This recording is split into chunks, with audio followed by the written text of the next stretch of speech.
नमस्कार किसान साथियों, मैं ओम प्रकाश कुमावत। आज हम आए हैं आगर जिले के गांव गुराड़ी बंगला जो सोयत के पास का गांव है। और हमारे आज युवा किसान साथी है चंद्रपाल जी कुमावत। इन्होंने आज अपने खेत में 1 एकड़ में सहजन की बागवानी लगवाई है और सहजन की बागवानी का आज हमने बीज रोपण करवा दिया है।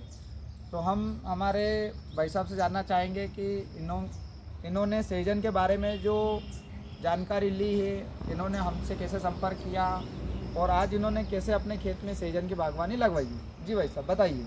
नमस्कार, चंद्रपाल कुमावत, गुराड़ी बंगला, तहसील सुसनेर, जिला आगर मालवा।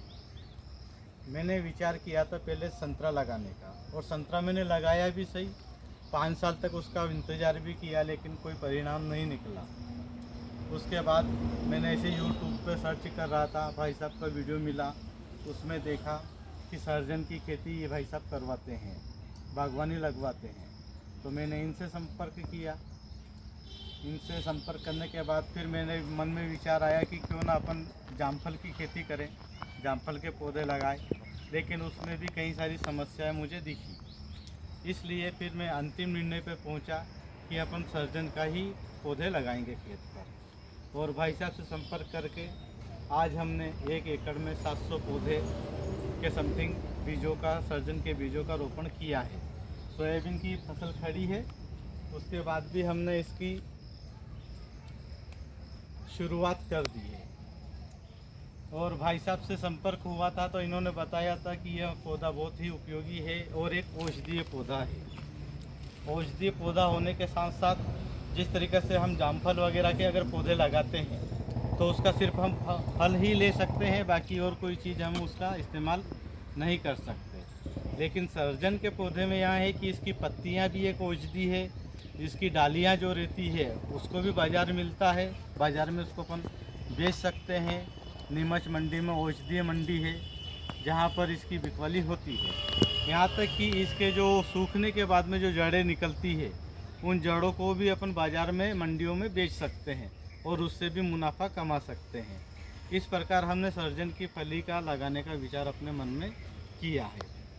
सहजन एक औषधीय पौधा है और इसमें कई तरह की बीमारियाँ, लगभग कम से कम 300 या 400 बीमारियों का जो उपचार है इसके फल के द्वारा, इसकी जड़ों के द्वारा, इसके तने के द्वारा और इसकी पत्तियों के द्वारा हो सकता है। और इसको सब्जी के रूप में इस्तेमाल करने पर भी हम एक पौष्टिक आहार के रूप में प्राप्त कर सकते हैं। और आज के समय में इसका बहुत अच्छा मार्केट चल रहा है। कम से कम अभी का मैं बताता हूँ कि ये आज ही अगर अपन बाज़ार में इसको लेने जाएंगे तो 40 से 50 रुपये प्रति 250 ग्राम का भाव एक सहजन की फली का मिल रहा है, यानी कि 150 से 200 रुपये किलो अभी वर्तमान में है। और मिनिमम भी अगर इसका जाता है भाव तो 30-40 रुपये किलो के आसपास इसका भाव मिनिमम जाता है।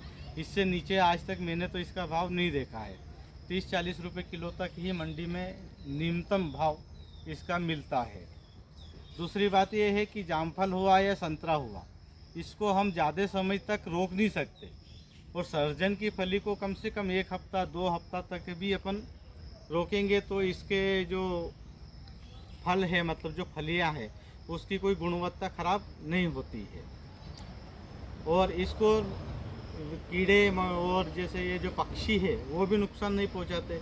जबकि संतरा है, जामफल है, इसमें कीड़े भी बहुत ज़्यादा लगते हैं और पक्षियों भी इसको नुकसान पहुंचाते हैं। पक्षियों ने भी इसको खाते हैं और ख़राब कर देते हैं। और सहजन में ऐसा नहीं है, इसको ना तो कोई पक्षी खाता है, ना ही इसमें इतने कीटाणु वगैरह, कीड़े वगैरह लगते हैं। देखो आज हमने शुरुआत करी है, फिर आगे इसका क्या परिणाम निकलता है। जब आप दूसरे किसान साथियों को क्या सलाह देना चाहेंगे इसकी खेती के बारे में? देखो मैंने जितना रिसर्च किया है और जितना इसको परखा है यूट्यूब के द्वारा या लोगों के द्वारा जानकारी निकाली बहुत सारी। और जानकारी में ये पाया है कि जो दूसरे अपन जो पौधे लगाते हैं, मान लो संतरे का है, जामफल का है या नींबू का है, अनार का है, उन सभी में सबसे बड़ी समस्या ये है कि उनको ज़्यादा दिन तक अपन स्टोर नहीं कर पाते हैं। और सहजन की जो फली है इसको अगर जैसे आज अगर ये आई भी है तो अपन इसको एक हफ्ता तक भी अगर टाल सकते हैं तोड़ने के लिए। एक हफ्ते बाद भी चाहे तो अपन उसी को तोड़ के और मार्केट में फिर एक हफ्ता अपने घर पे रख के भी उसको बेच सकते हैं। जबकि दूसरा फल अगर कोई भी रहेगा, चाहे जामफल हुआ या संतरा हुआ, उसको ज़्यादा समय तक अपन पौधे के ऊपर ना तो लगा के रख सकते हैं और ना ही तोड़ के संचय कर सकते हैं। सबसे बड़ा फ़ायदा इसका ये है कि इसको लंबे समय तक अपन स्टोर कर सकते हैं। दूसरे फल फ्रूट जो है इनको इतना स्टोर करके नहीं रख सकते हैं। और दूसरा बात ये है इसका कि ये आसानी से अपन इसको कहीं भी बाज़ार में, किसी भी बाज़ार में बेच सकते हैं, जो कि एक फ़ायदे का सौदा है। और आपने ये लगाया है तो कोई अगर किसान साथी अगर आपसे जुड़ना चाहता है जानकारी के लिए, तो आपके संपर्क सूत्र बताइए ताकि कोई किसान साथी अगर आपसे सलाह लेना चाहे तो। पहले तो मैं बोलूँगा कि आप डायरेक्ट भाई साहब से ही जुड़िए। इनका यूट्यूब चैनल है, उस यूट्यूब चैनल के द्वारा आप इनसे डायरेक्ट संपर्क कर सकते हैं। और अगर मुझसे भी संपर्क करना चाहे तो ग्राम गुराड़ी बंगला, पंचायत खेजड़ा खेड़ी, तहसील सुसनेर, जिला आगर मालवा, मध्य प्रदेश। और मेरा मोबाइल नंबर है 9981361097। किसान साथियों, यदि आपको सीजन की बागवानी लगवानी हो तो आप हमसे संपर्क कर सकते हैं। मेरा नाम ओम प्रकाश कुमावत है, मैं महिदपुर क्षेत्र का निवासी हूं और मेरे संपर्क सूत्र है 7805059276। धन्यवाद।